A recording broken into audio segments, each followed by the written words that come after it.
Điện ảnh luôn đưa chúng ta lạc vào những khung cảnh phi thường, nơi bầu trời mở rộng vô tận và những hành tinh xa xôi, rực sáng như thể không thuộc về thế giới này.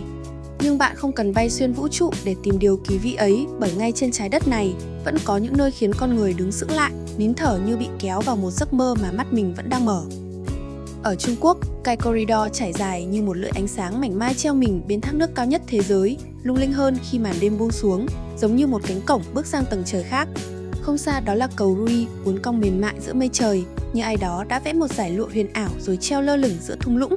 Và ở một góc sa mạc xa xôi, ngọn lửa đỏ rực vẫn gầm lên, không ngừng trong miệng hố khổng lồ mà nhân loại chỉ có thể gọi bằng cái tên vừa sợ hãi vừa tò mò, cánh cửa địa ngục. Trong video này, chúng tôi sẽ dẫn bạn đi qua 20 địa danh kỳ ảo đến mức nếu không tận mắt chứng kiến, bạn sẽ tin rằng chúng là những bản dựng CGI đẹp đến hoàn hảo của Hollywood. Vậy nên hãy siết chặt dây an toàn cho giác quan của mình vì cuộc phiêu lưu đến những vùng đất đẹp đến mức không tưởng chính thức bắt đầu ngay lúc này. 20 hành lang trên không cao nhất Quảng Đông, thác nước Sky Corridor. Khi nhắc đến những công trình khiến con người phải choáng ngợp vì độ táo bạo và sự thách thức trọng lực, có lẽ không nơi nào khiến tim bạn rung lên theo đúng nghĩa đen như hành lang trên không cao nhất Quảng Đông. Nằm treo leo trên vách đá dựng đứng của hẻm núi Huang Teng thuộc Kinh Doan, công trình này hiện ra như một vật thể ngoài hành tinh, một cấu trúc kim loại khổng lồ uốn cong theo hình dáng của hai chiếc vợt tennis đang giao nhau. Người dân địa phương gọi nó là Sky Corridor, nhưng bạn chỉ cần nhìn một lần thôi là hiểu cái tên ấy còn hiền so với cảm giác thật sự khi đứng trên đó. Sky Corridor ở độ cao tương đương một tòa tháp 166 tầng, đủ để biến bất kỳ ai bước lên thành một du khách lơ lửng giữa trời. Với tổng chi phí lên tới 268 triệu nhân dân tệ, khoảng 40 triệu USD, nơi này giống như một thí nghiệm về giới hạn của nỗi sợ và sự phấn khích. Hơn 450 vòi phun nước, hơn 2.000 bóng LED chạy dọc vòng ngoài, tất cả có thể hòa nhịp cùng âm thanh, tạo thành một màn trình diễn, ánh sáng và sương mờ giữa vực sâu mà bạn chỉ tưởng thấy trong phim khoa học viễn tưởng. Thế nhưng, cú sốc lớn nhất không nằm ở độ cao, nó nằm ở sàn kính. Chỉ cần đặt chân xuống, bạn sẽ nghe một tiếng rạn khô lạnh, theo sau là những vệt nứt ảo lan ra như tia chớp dưới lòng bàn chân. Dù biết là hiệu ứng 3D được lập trình, tim bạn vẫn sẽ rơi thẳng xuống, nhanh hơn cả tốc độ thác nước ngay phía dưới. Rất nhiều du khách đã bật khóc, có người ngồi phịch xuống vì hai chân bỗng mềm nhũn, có người quay đầu ngay khi tiếng nứt đầu tiên vang lên. Đó là cảm giác bản năng khi bộ não bạn không kịp phân biệt đâu là ảo, đâu là thực. Nhưng nếu bạn đủ dũng cảm đứng giữa vòng kính ấy, để gió núi tạt qua mặt, nghe tiếng thác vọng từ xa và nhìn xuống lớp sương đang xoay vần như đám mây bị mắc kẹt giữa trời, bạn sẽ hiểu lý do vì sao người ta nói Sky Corridor không chỉ là một công trình, mà là một trải nghiệm điện ảnh sống đủ để khiến bất kỳ ai đứng lặng vài giây trước vẻ đẹp vừa ngoạn mục, vừa bí ẩn, vừa rợn người. Sau khi rời Sky Corridor, nơi con người thử thách nhịp tim bằng độ cao chạm mây, chúng ta sẽ tiếp tục đến một nơi mà chiều sâu lại khiến người ta nghẹt thở hơn cả độ cao. 19. Thác nước dưới lòng biển ngoài khơi Le Morne, Mauritius. Thứ bạn đang nhìn thấy chính là hiện tượng thác nước dưới biển nổi tiếng ngoài khơi Le Morne, nghẹt thở hơn cả độ cao. 19. Thác nước dưới lòng biển ngoài khơi Le Morne, Mauritius. Thứ bạn đang nhìn thấy chính là hiện tượng thác nước dưới biển nổi tiếng ngoài khơi Le Morne, Mauritius, một ảo ảnh tự nhiên đẹp đến mức khiến kể cả những du khách đã đi hàng trăm nơi cũng phải đứng lặng vài giây để tin rằng đôi mắt mình không nhầm. Thác nước dưới lòng biển thực chất không có tên chính thức bởi nó không phải một thác nước thật. Đó là tác phẩm của đại dương, dòng chảy mạnh cuốn theo cát và phù sa từ thềm lục địa đổ xuống vùng nước sâu hơn, tạo nên sự chuyển màu ngoạn mục từ xanh ngọc sang xanh thẫm như vực sâu. Nhìn từ bờ, bạn chỉ thấy cát di chuyển lờ mờ dưới mặt nước, nhưng khi bay bằng thủy phi cơ, toàn bộ cảnh tượng mở ra như một cánh cửa khổng lồ đang mở xuống đáy đại dương. Một vài phi công thủy phi cơ còn kể lại những trải nghiệm khiến họ phải im bặt vài phút khi hạ cánh. Có những ngày biển lặng đến mức bất thường và từ khoang lái nhìn xuống, thác nước trông rõ hơn mọi lần rõ đến mức như thể đại dương đang hé mở một phần bí mật của mình. Có người mô tả cảm giác ấy không phải sợ hãi mà giống như đang nhìn xuống một cánh cửa nửa khép, mời gọi nhưng khiến sống lưng bất giác lạnh đi. Và đôi khi, những cảnh tượng khiến ta kinh ngạc nhất lại chính là những cảnh tượng khiến ta thấy mình nhỏ bé trước thế giới này. Nếu thác nước dưới lòng biển ở Mauritius là ảo ảnh tự nhiên, đánh lừa mọi giác quan, thì địa danh tiếp theo lại là nơi mà mọi cảm xúc. 18. Thác Niagara. Nhắc đến Niagara, hầu hết mọi người nghĩ ngay đến thiên đường du lịch hay nơi trăng mật lý tưởng mà các cặp đôi đều mơ đến. Nhưng sự thật là Niagara chưa bao giờ chỉ là một thắng cảnh. Nó giống như một cỗ máy khổng lồ của thời gian, một dòng chảy nguyên thủy tuôn ra 3.160 tấn nước mỗi giây, tương đương khoảng 700.000 ga lông, rơi xuống với vận tốc gần 100 mph. Và điều khiến người ta choáng ngợp hơn, kỳ quan này được hình thành cách đây hơn 12.000 năm, khi những tảng băng khổng lồ thời kỳ băng hà tan vỡ và tạo ra dòng chảy từ hồ Erie bao mòn mặt đất đến khi trở thành Niagara ngày nay. Chỉ khi đứng trước Niagara, bạn mới thật sự hiểu nó không phải một thác nước đơn lẻ. Nó là sự kết hợp của 3 cực phẩm thiên nhiên. Bridal Fall mỏng manh như một tấm khăn voan cô dâu nhưng mạnh đến mức không thể nhìn thấu. American Fall, dòng thác nở rộng như một bức rèm nước trắng xóa đổ xuống với sức nặng dội vào đá. Horseshoe Fall, khối thác hình móng ngựa khổng lồ nằm giữa biên giới Ontario, nơi tiếng nước rền vang như trái tim đang đập của cả dòng sông Niagara. Vẻ đẹp ấy không chỉ mê hoặc, nó như thách thức con người tiến gần hơn đến ranh giới của sự sống. Và thế là xuyên suốt lịch sử, những câu chuyện điên rồ, ám ảnh, thậm chí gần như không thể tin đã được viết tiếp ngay tại nơi này. Một trong những câu chuyện nổi tiếng nhất nhưng ít người thực sự biết trọn vẹn là của Annie Essen Taylor, một giáo viên 63 tuổi gặp khó khăn tài chính. Năm 1901, bà quyết định làm điều không ai nghĩ một phụ nữ ở tuổi đó dám làm, lao xuống thác Niagara trong một chiếc thùng gỗ. Điều kỳ diệu là bà sống sót và trở thành người đầu tiên thực hiện cú nhảy mà đến nay vẫn khiến các chuyên gia còn tranh cãi về khả năng sống sót của nó. Nhưng cuộc đời lại nghiệt ngã, bà chẳng giàu lên từ chiến tích ấy. Những gì Annie kể lại sau đó khiến nhiều người vẫn rùng mình cho đến bây giờ, rằng đêm trước khi thực hiện cú nhảy, bà mơ thấy hơi nước từ thác bốc lên như có đôi bàn tay vô hình kéo bà xuống, nhưng rồi lại đỡ bà nhẹ nhàng ở phía hạ nguồn. Câu chuyện phiêu lưu ở Niagara chưa bao giờ dừng lại ở đó. Năm 1859, Charlie Blondin, bậc thầy DJ, thực hiện màn trình diễn đi vào huyền thoại. Anh đi thăng bằng qua thác Niagara trên một sợi dây mỏng, chỉ mặc chiếc quần bó màu hồng, không dây bảo hộ, không bất kỳ thiết bị an toàn nào. Ở những lần biểu diễn sau, Blondin thậm chí còn gánh một người đàn ông trên vai khi băng qua dòng thác đang gầm rú bên dưới. Năm 2012, hậu duệ của gia đình xiếc nổi tiếng Nick Wallenda đã tái hiện lại hành trình ấy trước hàng triệu người xem trực tiếp. Mỗi bước chân anh đi đều bị gió thốc ngược và hơi nước tạt vào mặt như hàng nghìn mũi kim nhỏ. Người ta vẫn còn nhớ khoảnh khắc Nick thì thầm những lời cầu nguyện xuyên suốt đoạn đường, như thể anh đang xin Niagara cho phép mình vượt qua vùng đất thiêng của nó. Nhưng giữa tất cả những thử thách điên rồ ấy, vẫn tồn tại một Niagara rất khác, dịu dàng đến ngỡ ngàng. Những cặp đôi nắm tay nhau đứng trong làn sương trắng mỏng, hơi lạnh từ dòng thác hòa vào hơi ấm lòng bàn tay, tạo cảm giác như họ đang đứng giữa bản giao hưởng thiên nhiên vang vọng không hồi kết. Niagara là vậy, một nghịch lý hoàn hảo. Vừa dữ dội, vừa mềm mại. Vừa đe dọa, vừa mời gọi. Một kỳ quan khiến bạn cảm thấy như đang đứng trước một thế lực có thể hủy diệt bạn bất cứ lúc nào, nhưng lại chọn cách ôm bạn thật chặt vào lòng. Sau tiếng gầm dữ dội và màn sương trắng xóa của Niagara, hành trình đưa ta rời khỏi biên giới Canada-Mỹ để đến một nơi mà thiên nhiên không gào thét mà thì thầm. Từ sức mạnh nguyên sơ của nước, ta bước sang sự táo bạo của con người, nơi mà kiến trúc có thể khiến bạn nghi ngờ chính đôi mắt mình. 17. Cầu Rie.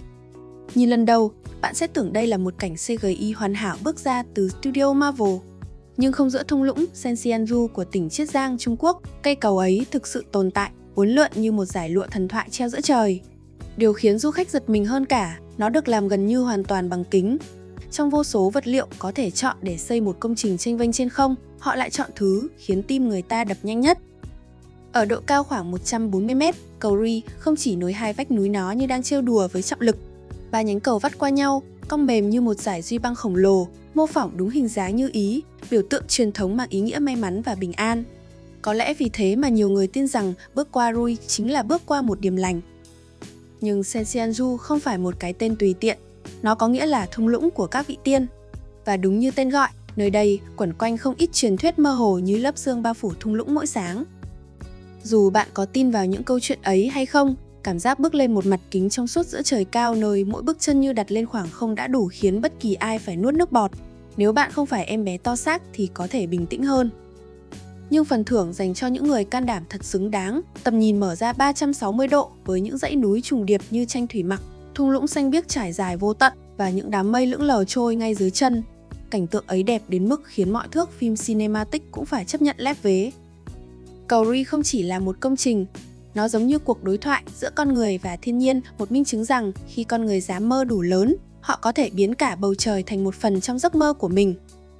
Sau khi rời cầu Rie, nơi những đường cong như đang uốn lượn theo chính mạch đập của trái đất, người ta thường nghĩ rằng vẻ đẹp siêu thực chỉ có thể tìm thấy ở những vùng núi xa xôi hoặc trên những cây cầu treo lơ lửng giữa trời.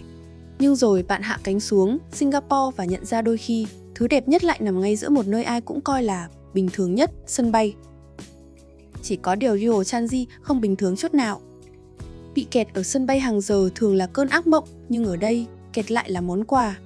Ryo mở cửa năm 2019 với chi phí hơn 1,25 tỷ USD, được thiết kế như một chiếc bánh donut khổng lồ bằng kính và thép ôm trọn rừng mưa nhân tạo xanh quanh năm.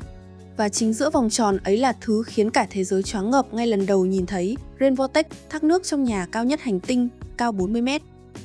Bạn đứng dưới chân thác và cảm giác như đang ở giữa một khung cảnh điện ảnh bom tấn ánh sáng bạc rơi theo làn nước, âm thanh của thác vang lên tròn đầy, mà lạ thay, không hề át tiếng chim trong rừng nhân tạo. Một chi tiết ít ai biết, khi Rain Vortex hoạt động lần đầu, âm thanh thác quá lớn khiến tiếng chim mô phỏng biến mất. Các chuyên gia âm học phải điều chỉnh tần số rơi của nước sao cho đủ hùng vĩ, nhưng vẫn giữ được tiếng chim ríu rít vào buổi sáng. Giờ đây, thác nước và khu rừng hát cùng nhau như một bản phối tự nhiên. Nhưng để tạo ra dòng nước đẹp như đồ họa máy tính, đội kỹ sư đã phải thử hơn 200 mô phỏng.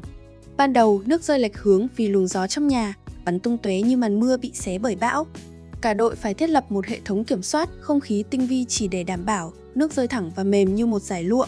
Đó là lý do nhiều du khách từng thốt lên: nó đẹp đến mức tưởng là CGI. Cinematic ở mức độ tuyệt đối. Khoảnh khắc khai trương Rain Vortex năm 2019 đã trở thành một câu chuyện được chia sẻ khắp mạng xã hội Singapore. Khi chương trình ánh sáng đầu tiên bắt đầu, những hình ảnh 3D khổng lồ, những chú cá, những vệt ánh sáng, những dải màu như từ thế giới khác xuất hiện ngay giữa dòng nước đang rơi. Người có mặt kể rằng cả trung tâm Duo trở nên im phăng phắc trong vài giây, như thể mọi người cùng nín thở trước điều họ không tin là có thật. Tất cả những điều ấy, từ kỹ thuật đến cảm xúc, từ câu chuyện ồn ào đến khoảnh khắc lặng im, hòa vào nhau để tạo nên một nơi mà người ta không chỉ đến để đợi chuyến bay mà để dừng lại. Để ngước lên và thấy một dòng nước như từ tầng trời rơi xuống, lấp lánh như một tấm rèm pha lê đang thở. Ở giữa một sân bay, một nơi lẽ ra chỉ có sự vội vã duo khiến bạn muốn ở lại lâu hơn, chỉ để nghe nước chảy, nhìn ánh sáng vẽ chuyển động trên không và cảm nhận rằng đôi khi vẻ đẹp bất ngờ nhất lại nằm ở những nơi ta ít mong đợi nhất. Sau khi rời khỏi ánh sáng lấp lánh của Ryo Chanji, chuyến hành trình lại đưa chúng ta đến một miền đất đối lập hoàn toàn, không phải nơi rực rỡ kinh đô tương lai, mà là một bờ biển hoang dã nơi thiên nhiên vẫn giữ nguyên bản tính dữ dội nhất của mình. 15 bãi biển Reynisdara Island. Nước thì ướt, hoa hồng thì đỏ và các bãi biển thường mang màu vàng hoặc xám. Nhưng Reynisdara không tuân theo bất kỳ luật lệ nào của trái đất. Khi cả thế giới chọn những gam màu hiền hòa, bãi biển này lại phủ lên mình tấm áo đen bóng huyền bí, như thể được rút ra từ khung hình của một bộ phim thần thoại Bắc Âu. Nằm ở bờ nam Iceland, cách Reykjavik khoảng 180 km, Reynisdara trải dài gần 5 km, kẹp giữa những vách đá ba gian dựng đứng và biển Bắc Đại Tây Dương lạnh giá. Nhiệt độ quanh năm hiếm khi vượt quá 10 độ C. Thậm chí mùa đông gió mạnh đến mức có lúc người ta phải đóng lối vào bãi biển để tránh những cơn sóng móc câu cao đến 40 m, loại sóng có thể cuốn phăng bạn đi chỉ trong một nhịp thở. Cát đen ở đây hình thành từ dung nham của núi lửa Katla, một trong những ngọn núi lửa nguy hiểm nhất Iceland. Nó đã ngủ im lìm hơn 100 năm, nhưng các nhà địa chất nói rằng Katla chưa bao giờ im lặng thật sự, bởi mỗi năm, mặt đất ở khu vực này vẫn rung nhẹ hàng trăm lần. Nhưng Reynisdara không chỉ đẹp vì cát đen. Những cột đá ba gian hình lục giác xếp chồng lên nhau như một cây đàn organ khổng lồ của thần Loki. Truyền thuyết cổ của người Iceland kể rằng những cột đá Reynisdrangar kia từng là ba người khổng lồ bị mặt trời hòa đá trên biển sau một cuộc chiến tranh giành nữ hoàng vùng băng giá, nghe thì như huyền thoại. Nhưng điều thú vị là các nhà khảo cổ từng tìm thấy trong vách đá quanh khu vực này những dấu vết cổ đại chứng minh nơi đây từng xảy ra sụp đổ cấu trúc địa chất cực mạnh, tạo ra những hình thù bất thường giống hệt mô tả trong các câu chuyện dân gian. Một trong những câu chuyện ít người biết nhất về Reynisdara xảy ra vào năm 1973, khi một nhiếp ảnh gia người Iceland tên Hachio Leifur vô tình bắt được khoảnh khắc bóng của một cột đá chuyển động như thể người khổng lồ đang bước đi. Sau khi phân tích, chuyên gia cho rằng đó là hiện tượng bóng lệch do sương mù và ánh sáng phân tầng, nhưng bức ảnh vẫn trở thành huyền thoại trong cộng đồng nhiếp ảnh Iceland, khiến Reynisdara càng thêm bí ẩn. Trên bầu trời, bạn có thể thấy những đàn chim biển như hải âu xám, chim puffin mỏ màu cam và mòng biển phương Bắc lao vun vút trên những đợt sóng đen.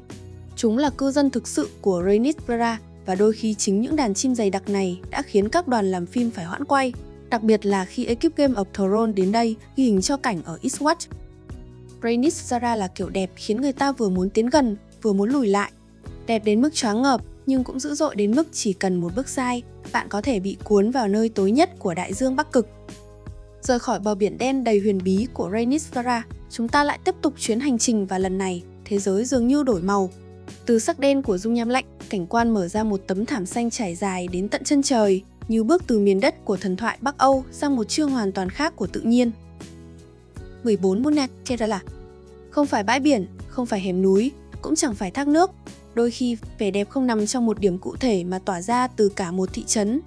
Và Munna chính là nơi như thế, một miền đất xanh đến mức bạn tưởng như đã lạc vào Middle Earth. Nằm ở độ cao gần 1.600m thuộc dãy Western Ghats, Ấn Độ, Munna sở hữu diện tích bao phủ hơn 2.000 km² đồi núi, uốn lượn, thung lũng sương mờ và các nông trường trà rộng vô tận. Ba con sông Muthirapuja, Nalathani và Kundala gặp nhau tại đây, tạo nên tên gọi Munna trong tiếng địa phương, nghĩa là ba dòng sông. Nhiệt độ ở Munna hiếm khi vượt quá 25 độ C và mùa đông có lúc xuống dưới 10 độ C, đủ để sương mù phủ trắng những mái nhà dốc và biến cả thị trấn thành một bức tranh thủy mặc sống động. Munna là trái tim của ngành trồng trà Nam Ấn, với những nông trường có tuổi đời hơn 150 năm. Ngày nay, nơi đây vẫn còn hơn 120.000 lao động trực tiếp chăm cây, hái lá, giữ gìn truyền thống được bắt đầu từ thời thuộc địa. Họ chính là những người tạo nên khung cảnh tuyệt đẹp mà du khách nhìn thấy từ trên cao, những luống trà cong mềm như những đường cọ của một họa sĩ kiên nhẫn không bao giờ nghỉ. Nhưng có lẽ bí ẩn nhất của Munna nằm ở loài hoa Nilakurichi. Loài hoa chỉ nở 12 năm một lần, phủ tím cả ngọn đồi như bầu trời hoàng hôn đổ xuống mặt đất. Lần nở gần nhất là năm 2018 và hàng triệu người đã đổ về đây. Có người bay từ bên kia, bán cầu chỉ để chứng kiến khoảnh khắc kéo dài đúng vài tuần, rồi biến mất như chưa từng tồn tại. Có một câu chuyện ít người biết vào đợt nở hoa năm 2006, một nhà sinh vật học từng ghi nhận rằng đàn Ningirita, loài dê núi quý hiếm sống trên vách đá Western Ghats bỗng thay đổi tập tính, đồng loạt di chuyển về những vùng đồi tím. Khi quan sát kỹ, ông phát hiện loài hoa này không chỉ đẹp mà còn tạo ra một nguồn mật đặc biệt giàu dinh dưỡng, khiến nhiều loài động vật tìm đến. Đến nay, hiện tượng này vẫn là một bí ẩn của sinh thái học Ấn Độ. Và Munna không chỉ có trà hoa và xương, trong những khu rừng rậm quanh thị trấn vẫn còn voi châu Á, bò rừng Gaur, chim sừng mỏ lớn và hơn 120 loài bướm hiếm. Nhiều thợ săn ảnh kể rằng có những buổi sáng, khi sương còn chưa tan, họ nhìn thấy từng đàn voi đi xuyên qua những đám trà như những bóng mờ cổ đại, khiến cảnh tượng trông như đoạn phim tài liệu hoang dã mà bạn tưởng chỉ thấy trên National Geographic. Munna không phải là nơi chỉ để nhìn, nó là nơi để hít thở, để cảm nhận, để lắng nghe tiếng thì thầm của thiên nhiên và lịch sử. Một thị trấn nhỏ thôi, nhưng lại mở ra trước mắt bạn cả một thế giới. Rời khỏi những đồi trà xanh mướt và màn sương dịu dàng của Munna, hành trình bỗng rẽ sang một cực đối lập. Nếu Munna là sắc xanh của sự sống thì nơi tiếp theo đây gần như không có màu, chỉ còn lại trắng trời và sự tĩnh lặng tuyệt đối. Một nơi mà bạn không chỉ đứng trên mặt đất mà đứng giữa ranh giới của hai thế giới. 13 Salar de Uyuni, Bolivia. Thoạt nhìn, Salar de Uyuni trông như một hành tinh bị bỏ quên. Và không phải ngẫu nhiên mà nơi này từng được chọn làm bối cảnh cho Tower, The Last Jedi, The Fall hay Son and Fire bởi nó quá ngoài trái đất để cần đến kỹ xảo. Với diện tích hơn 10.000 km², Salar de Uyuni là cánh đồng muối lớn nhất thế giới, nằm ở độ cao khoảng 3.656m trên cao nguyên Altiplano của Bolivia. Bề mặt của nó phẳng đến mức sai lệch cao độ chỉ khoảng 1 mét trên toàn bộ diện tích một điều gần như không tưởng ở quy mô địa chất. Chính vì vậy, nơi đây được NASA sử dụng làm chuẩn hiệu chỉnh độ cao cho vệ tinh, một trong những tấm gương đo đạc chính xác nhất hành tinh. Vào mùa khô, Salar là biển muối trắng xóa, nứt thành những hình lục giác tự nhiên kéo dài đến tận chân trời. Nhưng khi mùa mưa đến, chỉ cần một lớp nước mỏng vài cm, toàn bộ vùng đất biến thành chiếc gương lớn nhất thế giới. Trời và đất hòa vào nhau đến mức đường chân trời biến mất, khiến bạn có cảm giác như đang lơ lửng giữa không trung, bước đi trên bầu trời phản chiếu. Thời tiết ở đây khắc nghiệt một cách tĩnh lặng. Ban ngày, ánh nắng phản chiếu từ muối có thể làm nhiệt độ cảm nhận vượt 30 độ C, nhưng ban đêm có thể rơi xuống âm 10 độ C. Gió thổi không ngừng, khô và sắt, như thể vùng đất này không sinh ra để níu giữ con người quá lâu. Sự sống ở Salar de Uyuni hiếm nhưng không vắng mặt. Mỗi năm, hàng nghìn chim hồng hạc bao gồm chilin, Andean và James S. Flamingo tụ họp về các hồ muối nhỏ quanh rìa Salar để sinh sản. Giữa nền trắng vô tận, những chấm hồng ấy trông như nét vẽ duy nhất còn sót lại của một thế giới có màu. Ít người biết rằng dưới lớp muối trắng kia là một kho báu chiến lược của nhân loại hiện đại. Salar de Uyuni chứa kho dự trữ lithium lớn nhất thế giới, yếu tố then chốt cho pin điện thoại, xe điện và năng lượng tái tạo. Người dân địa phương vẫn kể rằng vùng đất từng bị xem là vô dụng, giờ đây lại trở thành tâm điểm của tương lai, công nghệ một nghịch lý, đúng kiểu Uyuni. Còn có một hòn đảo kỳ lạ nằm giữa biển muối, Isla Incahuasi, nơi mọc đầy những cây xương rồng khổng lồ cao hơn 10 mét, có tuổi đời hàng trăm năm. Đứng trên đảo, nhìn ra bốn phía chỉ toàn là muối và bầu trời. Nhiều du khách kể rằng họ mất phương hướng không phải vì lạc đường mà vì không còn điểm tựa cho cảm giác. Một hướng dẫn viên địa phương từng chia sẻ có những ngày mưa nhẹ khi mặt gương hoàn hảo đến mức du khách hoảng loạn vì không biết mình đang bước lên đất hay bước xuống trời. Có người dừng lại giữa Sala rất lâu, không chụp ảnh, không nói gì, chỉ đứng đó, như thể sợ phá vỡ sự cân bằng mong manh của thế giới trước mắt. Salar de Uyuni không hùng vĩ theo kiểu ầm ầm, nó khiến bạn choáng ngợp bằng sự im lặng. Một nơi đẹp đến mức bạn bắt đầu nghi ngờ giác quan của chính mình và nhận ra rằng đôi khi ranh giới giữa thực tại và ảo ảnh mỏng manh hơn rất nhiều so với những gì ta từng nghĩ. Rời khỏi tấm gương vô tận của Salar de Uyuni, chúng ta bước vào một thế giới hẹp, nơi ánh sáng phải len lỏi để chạm xuống đáy đá sa thạch, và chính sự chật hẹp ấy tạo nên một trong những cảnh tượng mê hoặc nhất hành tinh. 12 hẻm núi Antelope Canyon, Arizona, Hoa Kỳ. Trước hết, cần nói rõ một điều, ở đây không có linh dương. Cái tên Antelope xuất phát từ việc người Navajo xưa kia thường thấy linh dương pronghorn chạy trên cao nguyên phía trên hẻm núi. Còn bản thân nơi này, với người Navajo, có một cái tên khác đầy thi vị, TS Ebiganilini, nơi nước chảy xuyên qua đá. Antelope Canyon nằm trong lãnh thổ của người Navajo Nation, gần thị trấn Pete, bang Arizona. Toàn bộ hẻm núi được chia thành hai phần chính, Upper Antelope Canyon rộng hơn, dễ tiếp cận và nổi tiếng với các cột sáng thẳng đứng, và Lower Antelope Canyon hẹp, dốc và thử thách hơn, với nhiều thang kim loại để di chuyển. Hẻm núi được hình thành trong hàng triệu năm khi lũ quét theo mùa mang theo cát và sỏi, mài mòn đá sa thạch mềm thành những đường cong mượt mà như sóng lụa. Bề mặt đá ở đây không có cạnh sắc rõ ràng, mọi thứ đều trôi chảy, uốn lượn như thể đá từng là chất lỏng bị đóng băng giữa chuyển động. Diện tích của Antelope Canyon không lớn nếu nhìn trên bản đồ, nhưng chiều sâu và độ hẹp khiến nó trở nên đặc biệt.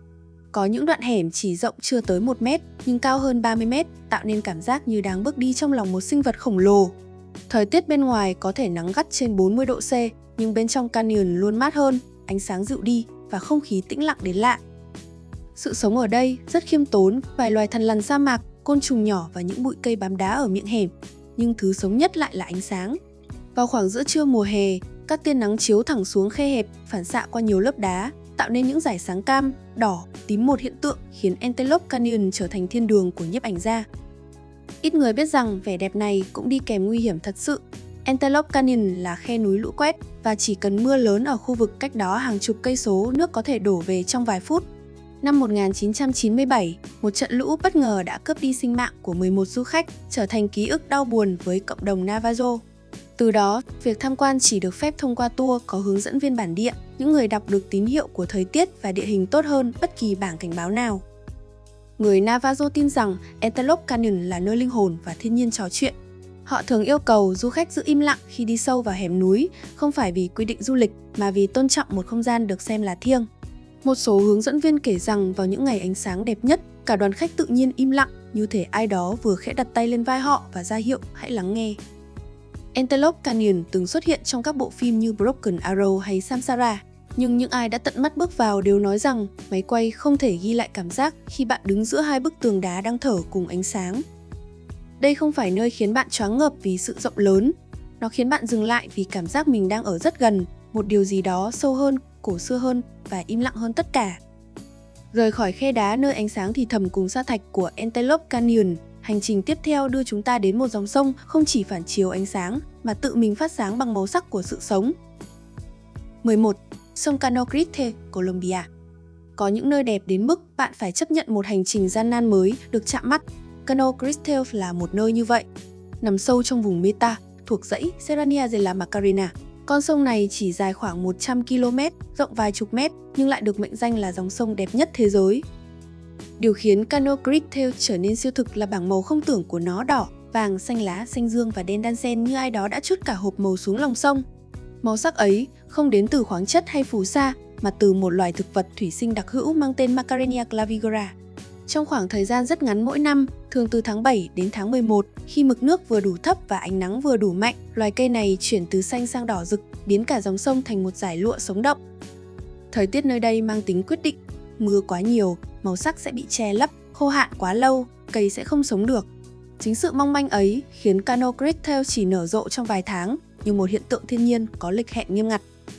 Điều kỳ lạ là con sông gần như không có cá nước quá trong, đáy sông là đá cổ cứng nghèo dinh dưỡng, không đủ điều kiện cho cá sinh sống. Bù lại, bạn sẽ thấy những phiến đá hàng triệu năm tuổi, những xoáy nước nhỏ lấp lánh và thảm thực vật bám đá như đang thở theo dòng chảy. Ít người biết rằng trong nhiều thập kỷ, Cano Creek Trails gần như bị lãng quên trên bản đồ du lịch. Khu vực này từng chịu ảnh hưởng của xung đột vũ trang và chỉ đến khi hòa bình dần lập lại, thế giới mới bắt đầu nhìn thấy vẻ đẹp thật sự của dòng sông. Với người dân bản địa, Cano Creek Trail không phải sông cầu vồng mà là dòng sông linh hồn nơi thiên nhiên tự chọn thời điểm để phô bày vẻ đẹp của mình rồi lặng lẽ thu lại. Không ồn ào như thác lớn, không dữ dội như đại dương, Cano Creek Trail khiến người ta sững lại bằng một cảm giác rất khác, cảm giác đang đứng trước một điều gì đó quá đẹp để tồn tại lâu dài. Và có lẽ chính vì thế, ai đã từng nhìn thấy nó đều hiểu, có những kỳ quan không cần vĩ đại, chỉ cần đúng khoảnh khắc. Rời khỏi dòng sông rực rỡ như đang tự thở bằng màu sắc của Cano Creek Trail, hành trình tiếp theo đưa chúng ta lên cao hơn, xa hơn, đến một nơi mà vẻ đẹp không bùng nổ, mà lặng lẽ lan ra như một hơi thở dài của núi non.